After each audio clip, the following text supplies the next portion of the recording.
come to me. There have been children that have been in some way set up to fail. They've been saying that they don't think they can be successful. But do you think children really know on a conscious level at a young age that they've been programmed or they've been set up in some way not to be successful? I think they do. Excuse me, Margaret. Yeah. Hello, my name is Judith Poppy, and this is Margaret Rogers. We're happy Hello. that you're joining us today. Yes, we're just talking about children today, so do draw a chair up and join in and listen to what we're talking about. Okay. Yeah, I'm really a little concerned because there seems to be so much in the news now about children and the things that they're doing, and children creating are doing very disturbing things and killing people and robbing, and the age gets younger and younger. Right. And from a psychic standpoint, do some children just come into this life with baggage from another life that they have to continue working out? I mean, you told me at another time that basically we're sort of empty vessels in a way until we reach the age of 8, and that we're getting new information during all that time. But is it all strictly new information? Do we bring things from a previous life that... Why is it that some kids come in and seem to be blessed and have good, positive lives, and other children seem doomed from the start? That's a very, very important question, and it's something that not many people address. In a spiritual sense, any past life that we've had, we've been through some issues. We always go through some issues, no matter where we've been, whatever time we've lived in. Nothing is ever that easy. Even a wealthy child doesn't have it that easy. They're going to say something's not right. In other words, it is the nature of man to not be happy with what he's got. Okay? But in terms of the universal consciousness, the spirit world, when we die and we go back over into the spirit world, we look at all the things we've done, okay? And if we've done something that was really nasty, let's say we killed someone, okay? We look at that and we ask ourselves, what did we learn from doing that? You mean if in a previous life we committed an act like that, what did we learn in this life? Or when we go back to the spirit world, we're asking, what did we learn? Right. Okay. So here you are, let's say, let's put it back in the last century, and let's say we were a child on the street that abused another child, because in those days there were a lot of waifs and strays, right? And, you know, the poorhouses and all that kind of thing. So it was really, most children survived by stealing or doing whatever they could do. So it was a lot of karmic means fate, you know, heavy fate here that they had to survive. And they would think nothing of beating up another kid to get that cherry, that apple pie, whatever it is, okay? So then they pass over, maybe they get pneumonia or something, and they go into the spirit world, and they look at all that life, and they say, as a result of that life, I learned to be stronger, I learned to be wiser, more sensitive, you know, whatever. And I also learned how painful it is, how anxiety was there, how suffering was there, and so on, in many different ways. Now, at a later date, that same entity, we now call them an entity rather than a human being, looks at other lives down the road. Maybe we've had 25 lives as a child where we've been in some way molested, abused, misused, restricted, limited, we could go on, you know, whatever your imagination comes to. And we look at that and we look for a core, a thread, a little something that's similar. And maybe in most of those lives we see that every time we come down we're impatient. Or maybe every time we've come down and lived that life we felt repressed. Or maybe we're afraid of success. So we decide in the spirit world, I'm going to come down again and I'm going to deal with that. See? So then you get born. Let's say you decide you want to deal with success. Okay? So then you get born into a successful family. Now it's right there in front of you. But are you saying that sometimes you can have 10 lives and make the same mistakes and go back and examine it and say, okay, in each one of these I experienced the same thing but I didn't learn from it, so now I've got to go back and do it yet again? You could do. You could do it over and over again. There's another reason, I though. find that very disheartening, to tell you. I know, it does, it sounds it. But let me put it this way. If I walked across this studio, okay, And I did it from the awareness, shall we say, of how do I look in my dress, okay? That, my whole perspective on what I sense in that journey across this studio is one perception. Now, if I did that same walk with the point of view of what's Judith wearing, that would be another perception, right? And the way I'd look at you in the studio would be entirely different from the way I'd look at myself in the studio, right? But you can do each thing and have a different perception every time. You can do it from up, you can do it from the side, you can do it from Right. the So you're saying, in essence, you could come back many lives constantly trying to refine this one aspect. Exactly. Getting rid of impatience or whatever the thing is. Mm-hmm. Are you also simultaneously working on other things, or do you have to course. start over with each one? No, you're always integrating. It's very complicated. It's not that simple. I wish it was. But everything that we do in some way is integrating with past lives, with what we're doing now, with the people that are coming into our lives. But you know what, influences. getting this back to children, I mean, you have babies born into this world who are born to parents who burn them with cigarettes or who abuse them in horrible ways. What can this infant possibly have done to warrant that kind of punishment? Nothing. It's not a question of them doing anything to war. It's not an eye for an eye, a tooth for a tooth. It's not, okay, you know, back in 3 lives you burnt someone else with a cigarette, so you've got to get it back now. It's not that. The universe doesn't work that way. So are these the parents' lessons? I mean, is the child having to deal with this because the parent has to work out something or work through something? You could say in the overview that the child, the spirit of the child, let's put it that way, All right. has agreed to come into the body in the life that it's living. Knowing that that's going to happen? With the parents, knowing they'll be cruel to it. They don't know what the parent is going to do to the child. Okay? They don't know that it might burn them with a cigarette or hit them. Okay? They just know that the setup, the agreement is that the parent will be cruel in some way so that the child will learn to work on whatever it is. If it's independence, if it's power, strength, endurance, passion, it could be many different things. Perseverance, you understand? So in the overview, it can be validated, it can be justified, but on an everyday level, nobody on this planet can verify the idea that it's good for a child to be treated badly. Absolutely not. But so that's the you're point. saying that, okay, so given a certain set of circumstances that are horrendous, and in one set, a spirit or a child is born, and the child proceeds through those experiences and comes out a killer or a rapist or whatever. And another one, into very similar circumstances, the child works through and learns to overcome and becomes an incredibly wonderful person in spite of the circumstances. Mm-hmm. So those are... Imagine a world without trees. A place unprotected from scorching sun and damaging winds, where giant dust storms roll across the countryside, and where nothing holds precious topsoil, and where erosion destroys crops and destroys the land. Now, imagine a world with trees, conservation trees, where leafy canopies cool the sun and tame the wind, where tree roots grip and hold the topsoil, and where rivers and streams run clear and clean, and where land is restored and crops are saved. Conservation trees help conserve our Earth's precious resources. A world without trees is no world for me or for you. Conservation trees make the difference. This is Eddie Albert, urging you to write the National Arbor Day Foundation for your free Conservation Trees brochure.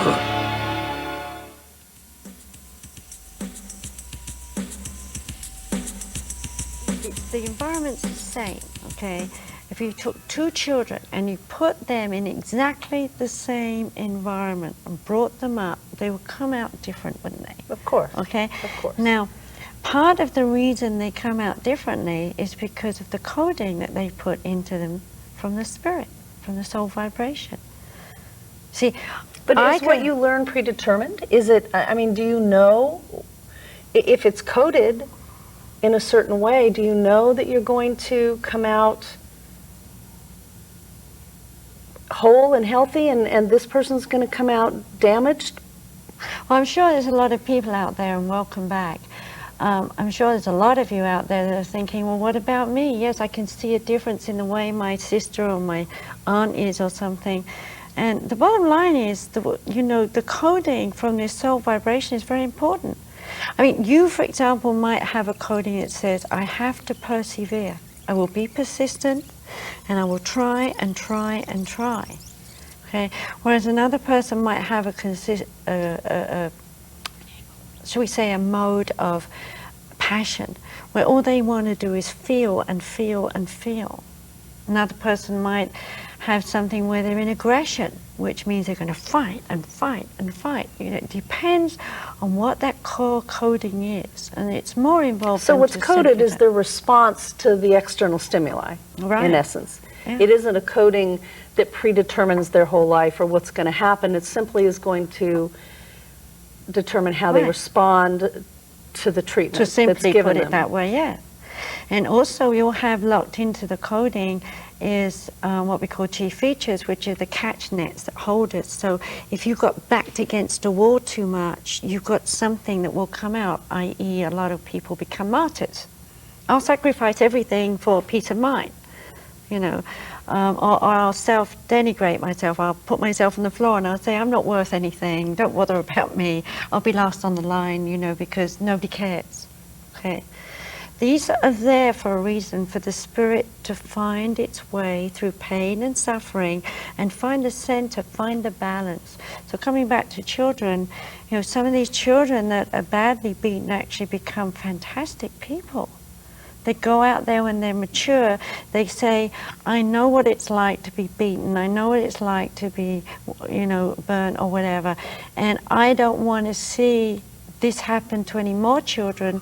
So now that I'm an adult, I've experienced this, I have the perseverance, I have the persistence to go out there and make sure it doesn't happen anymore. But they still have to carry so much baggage with them. I mean, they have to carry a pain with them forever, that the people that were important to them, the people that they depended on and that they trusted to take care of them, did the exact opposite. And that pain has to be there for your whole life. Even if you turn that pain around and you do something that's good, or you do something that's beneficial to other people, that somebody has to live with that for the whole of their lives. Seems really... I know it seems hard, but the bottom line is the ultimate thing for the spirit is to be able, as Jesus said, to love and to forgive and to grow and to become one with God. But everybody doesn't believe in Jesus. So how do you then take whatever philosophy and make this but real to people who aren't Christian? if you go into the Buddhist faith, they'll also, and Confucius, whatever faith you look at,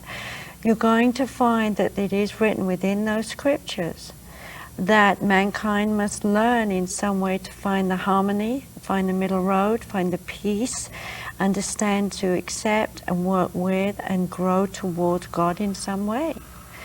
So all the things that we go through are very bad. I mean, for example, let's come away from the lesson so much and come into the act.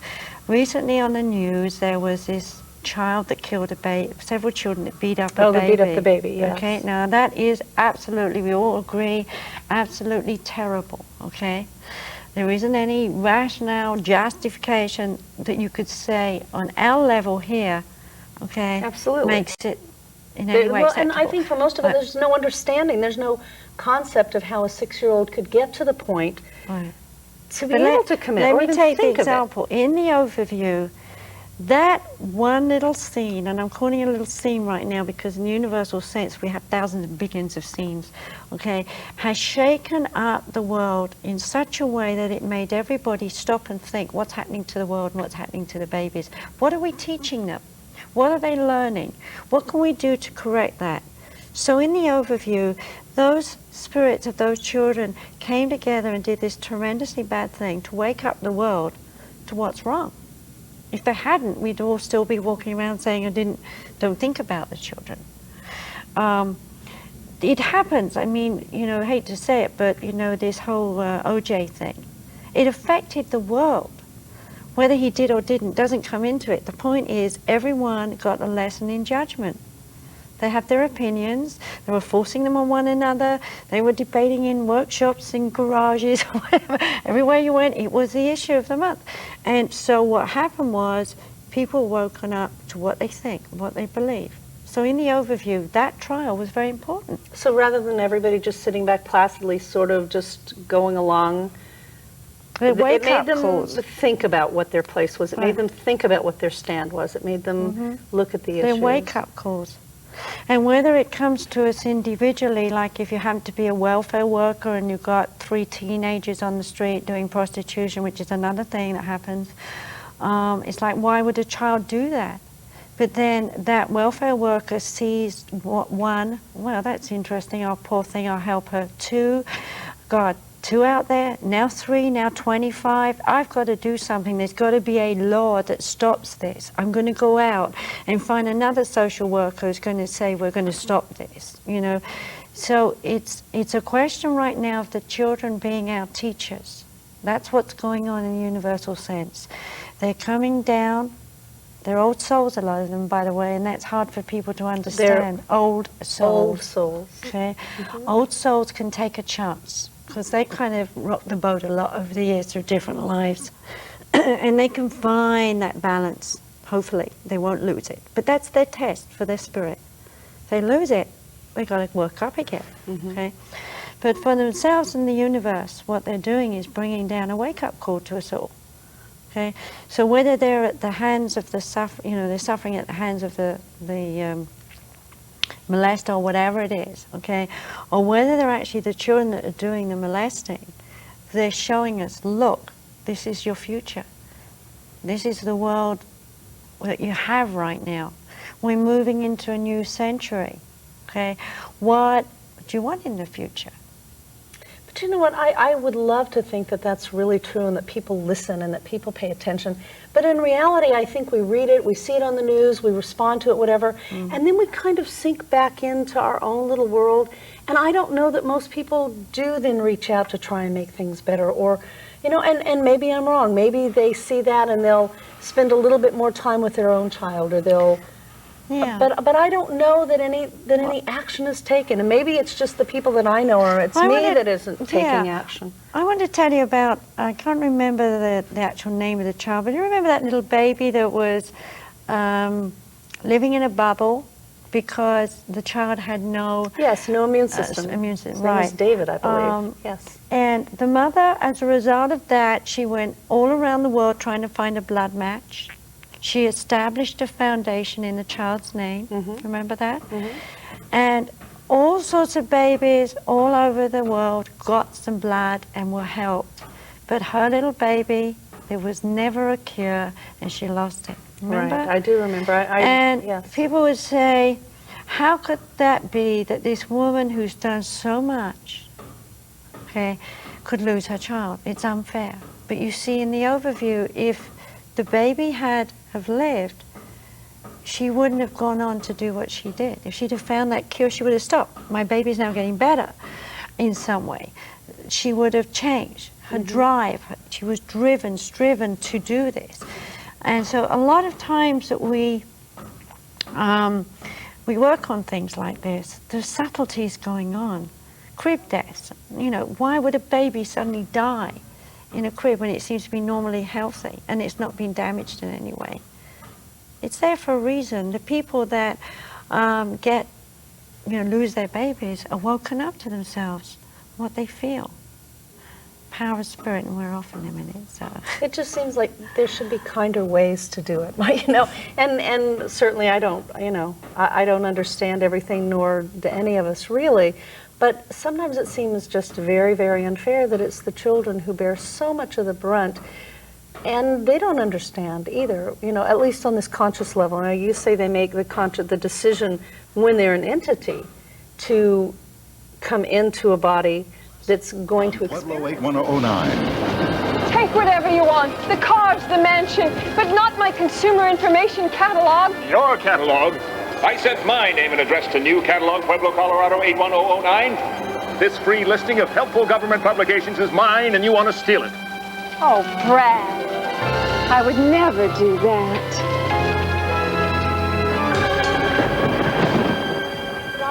He can't remember a thing. He has amnesia? Oh! Margot, remember using this free catalog to send for these free and low-cost government publications on saving money, getting federal benefits, staying healthy, and the catalog is free, free, free. Free?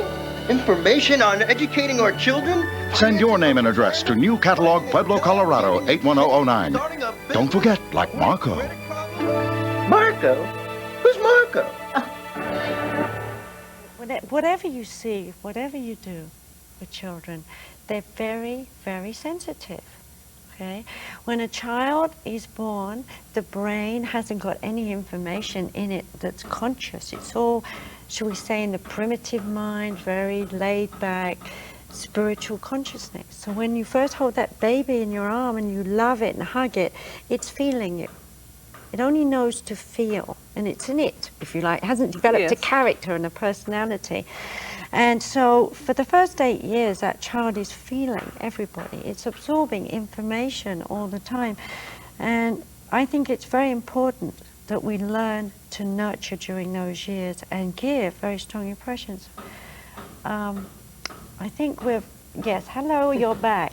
We're talking about what we can do now to make it better for the children. I think that's very important to talk about that. Because I think it's very easy for all of us to sit back and observe what's going on in the world with the children, but I think we each need to participate and try and make things better, try and make things easier. And I'm not really sure how to do that. Do you have any good suggestions? Well, over the years, being a mother of 4, I remember that when I had my very first child, I was full of excitement. It was wonderful. Here's my little boy. And what I basically found was that I didn't know what I was doing. I really didn't know what I was doing. I was floundering around. I wasn't even sure how to bath it, And most women today are like that. They don't know. And I think one of the most important things should be that we should have classes on how to bring up your child for the first 8 years.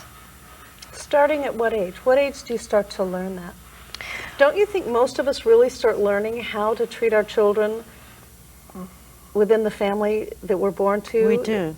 And how we're treated as a child, as Exactly. an infant? But you see, a lot of the teaching, if we've just established in the first half of the show, is it's not stable. It's not, I mean, a mother could say to a child, put your toys away, we're going to eat now. And the child's in heaven right then at that moment. And mother is the ogre who's come in and spoiled his life at that point. And so he's going to throw a little screaming scene, and next thing she's uptight because she's got a headache, and she slaps his leg, and now she's not just the monster, but she's the super monster. And she doesn't even realize that the child has made a little program, a psychological program that says every time I enjoy myself, someone is going to take it away. Okay? Simple thing like that. And as mothers, we just think we're doing the right thing. We're teaching the child discipline. We're teaching the child something.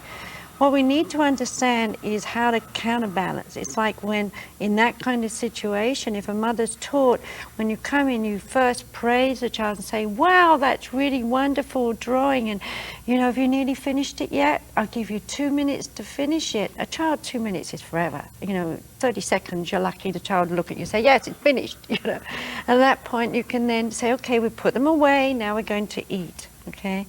So it's a very important part of teaching a child consistency, a value in what they're doing and what they're feeling, okay?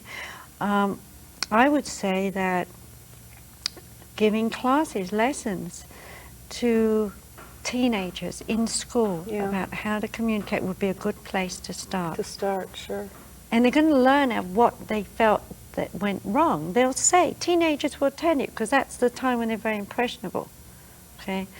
They will say that they're actually, they remember when they didn't have this, or they remember when that they had that in some way. Okay. I think if we could integrate it into the schooling system and have discussions with therapists, people like that who would come into the school and say how to do it, family counselors, people like that. We could do a lot for children. We could help them build foundation stones that would be so strong that when they do have their own children, they're already prepared. And teach some parenting skills, because it is something that really nobody shows you or, teaches you what to do. Right. And, yeah, it might be a good place to start. Well, when I was very young, I was born in the war, Second World War. I know that I had to deal with the Victorian age, and one of the things that I always pointed out was that I felt like I was living in Victorian age with the attitudes, the ideas, the feelings. And one of the things that we have to remember is that we're bringing up a child today in the 90s. We mustn't teach them how to live in the 50s. True. Yeah. None of the children are prepared for the future. What about the year 2000? But how do you prepare for the future when you don't really know what it's going to be? By bringing a child to understand that change is the way. See, the thing that we all psychologically do is hold on to what was, and we make that consistent, and that's the habit, and that's the routine, and that's safety. That's familiar. Exactly. Right. Yeah, we all want to hold on to what Right. we've got. It's very hard to let go and move on. Right. But if we say it's exciting to change. To change, yeah. Mm-hmm. When my daughter was 6, we got new carpeting, and she was horrified. She was horrified. She wouldn't pick a color for her room. She wouldn't do anything because she wanted it the same. She didn't want the change. And I think that only continues as we get older. We all like to maintain the status quo because we know what the parameters are. We know how to be safe. So if these children are taught to value and appreciate their lives and to integrate their activities, their thoughts with their parents, they're not going to run away from home. Okay, they're not going to end up on the streets because they know that where they're home, they're an individual and they're contributing. The children that are badly treated, well, we have to work through that. We have to get a generation ahead where they've been taught and trained to not treat badly. To simply say that we could do that, Yeah. you'd have to eliminate all the people who are already don't have parenting skills, because it's all passed down generation to generation. And at what point do you start? I just wanted to say something to people on the camera. We're going to have the address at the end. I don't know where we are. I don't either. I didn't see a light. There's a light. Thank you. We would like to tell you that we have an address coming at the end of the show, so we'd like you to get a pen and pencil and write down and respond to us. We'd love to hear your points of view about what you think about this topic or any other metaphysical things, right? Or if there's anything you'd like for us to discuss, if there's a subject that you're interested in that I could, pick Margaret's brain, because her psychic ability covers a great area. And I'd love to be able to represent you. And so let us know if there's something you'd like for us to talk about. And we thank you for joining us today. So anyway, with all the issues that I've been dealing with children, one of the things that I'm going to do hopefully is write a book on how to bring up children. In fact, the people in